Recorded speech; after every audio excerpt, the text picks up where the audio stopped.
Salut à vous tous, bienvenue sur CC Info 91, la chaîne YouTube consacrée aux non-voyants.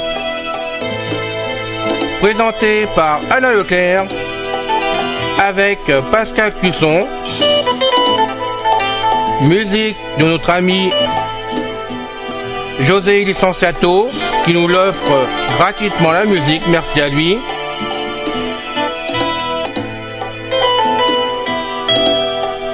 Soyez tous et bienvenus sur la chaîne.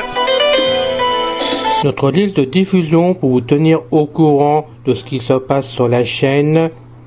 Vous pouvez y aller sur ceci-info91 plus subscribe@googlegroup.com.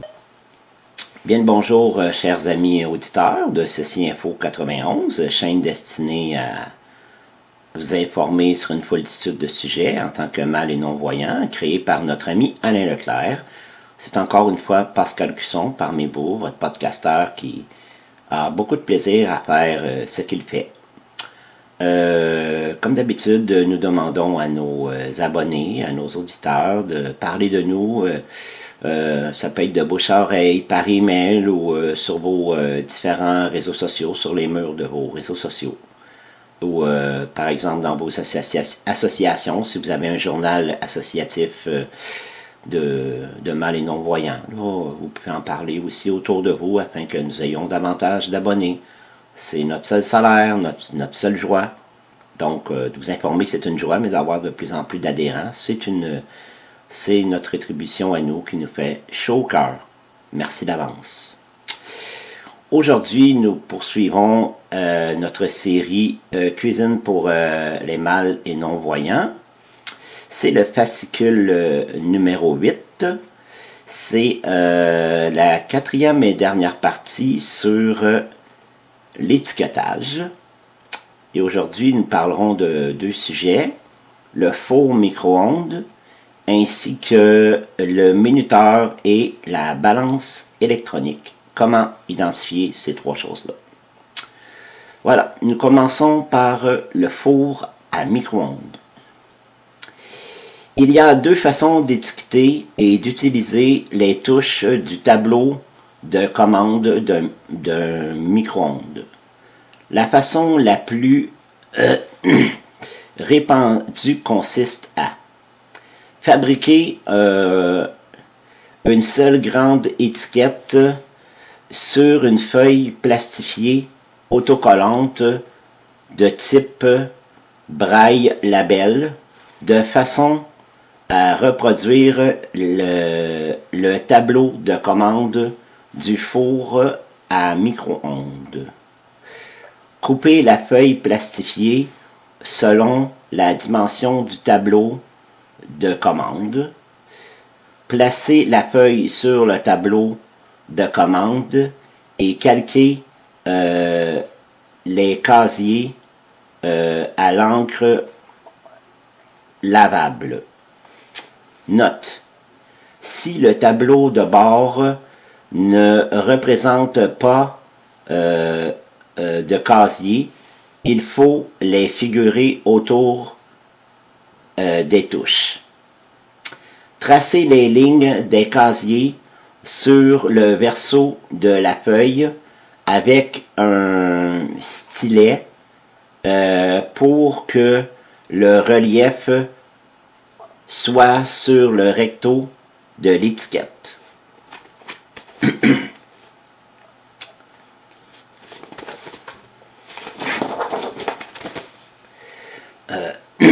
Écrire seulement les chiffres et les codes attribués aux touches des fonctions utilisées sur le verso de l'étiquette. Écrire en braille à l'aide d'une machine à écrire ou à l'aide d'un rectangle et d'un poinçon, les fonctions et les chiffres, ou tracer une forme géométriques différentes pour chacune des touches des fonctions utilisées à l'aide d'un stylet. Les casiers des chiffres ne sont alors pas étiquetés. Coller l'étiquette directement sur le tableau de commande. Pour utiliser les touches, mémoriser les codes attribués aux touches des fonctions utilisées et compter les casiers des chiffres.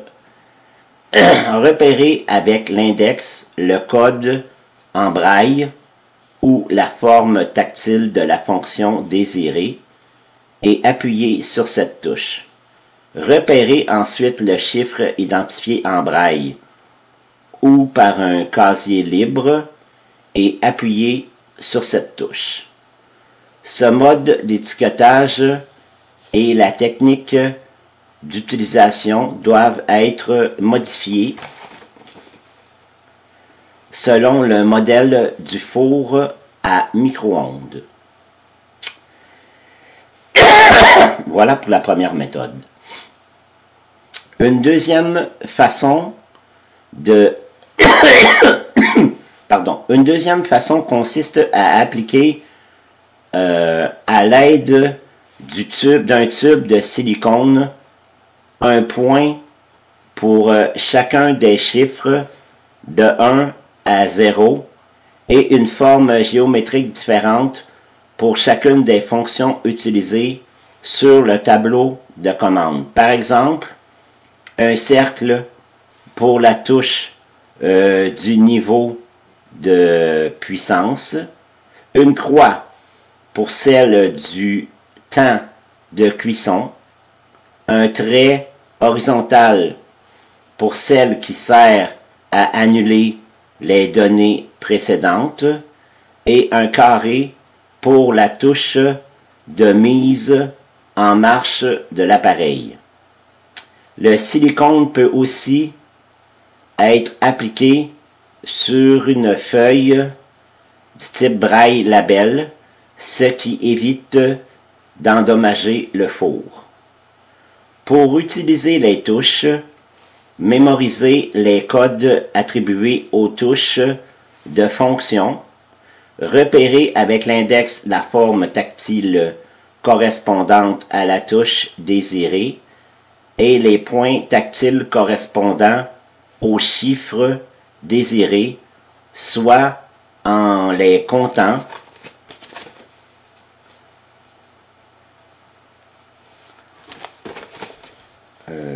ou selon leur disposition sur le tableau de commande et appuyer sur chacune des touches. Ainsi, en se servant des exemples précédents, il devient facile d'étiqueter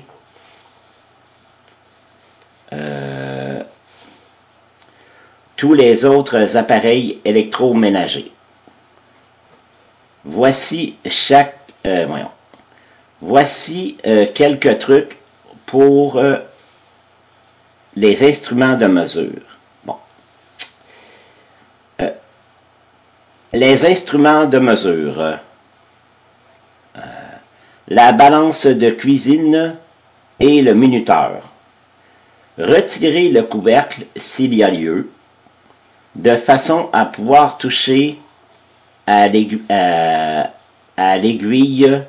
sur le cadran de la balance de cuisine ou du minuteur.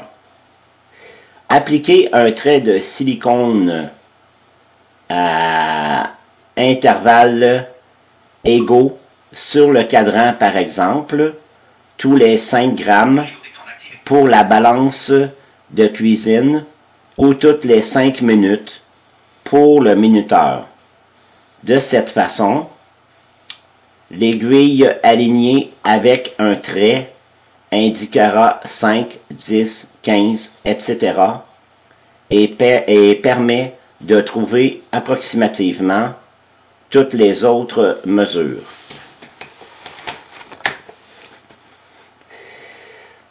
Pour les mesures et les cuillères, par exemple doseuses, insérez les unes dans les autres.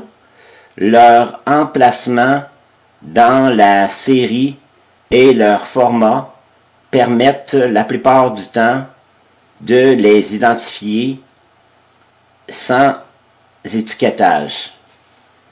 Sinon, vu leur petitesse, vous ne pouvez pas mettre une étiquette braille, mais vous pouvez par exemple prendre un tube marqueur et faire les chiffres en relief. Par exemple, les chiffres arabes dessus. Vous pouvez marquer, mettons, de haut en bas. Vous pouvez marquer, mettons, 1, le chiffre 1, le signe sur, et par exemple, le chiffre 4 qui fera un quart. Vous faites ainsi, et si c'est une tasse, vous ne mettez que 1. Si c'est une cuillère, vous pouvez mettre que 1. Et sinon, avec les autres, vous mettez le chiffre. En dessous, vous mettez le symbole barre oblique qui fait sur. Et le chiffre correspondant à, mettons, une demi-cuillère, un tiers de cuillère, et ainsi de suite. Désolé pour ceux qui ne savent pas leur chiffre romain, mais il n'y a pas d'autre méthode. Sinon, c'est l'autre méthode avec l'emboîtement dans les tasses.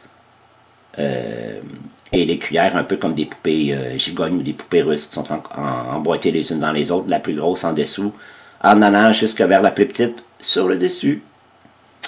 Voilà, chers amis, nous avons terminé ce fascicule numéro 8 de la cuisine pour les mâles et non-voyants, et nous avons fait la partie 4 sur 4 de l'étiquetage des différents appareils, ou boîtes de conserve, et ainsi de suite. L'étiquetage est terminé. Donc j'espère que cela vous a plu. J'espère que vous avez aimé ça, que je sépare ça en plus petits segments afin que vous puissiez mieux vous y retrouver et pratiquer. Donc bonne cuisine et à la prochaine fois pour cette série qui est loin d'être terminée, rassurez-vous. Lorsque nous en aurons terminé avec la série Cuisine pour les mâles et non-voyants, vous pourrez devenir un grand chef cuisinier sans trop vous brûler, vous faire bobo, et si vous suivez bien tous les conseils, que vous soyez demi-voyant, semi-voyant ou totalement aveugle, eh bien, ne vous inquiétez pas, vous pourrez cuisiner comme des pros et épater votre famille et vos amis qui diront « Oh là là, comment est-ce qu'il fait? Il ne voit rien, il n'est pas capable de cuisiner, ça se peut pas que tu aies cuisiné ça tout seul. » Eh bien oui, vous pourrez même cuisiner devant eux pour leur prouver qu'un non-voyant n'est pas un empoté, n'est pas un irresponsable, n'est pas un paresseux. Lorsqu'il se donne la peine et qu'un gentil voyant l'aide la première fois pour installer sa cuisine adaptée, ensuite il peut se débrouiller presque tout seul comme un grand. Et voilà. Bonne cuisine encore et à bientôt. Bye bye. Ciao. Prenez soin de vous.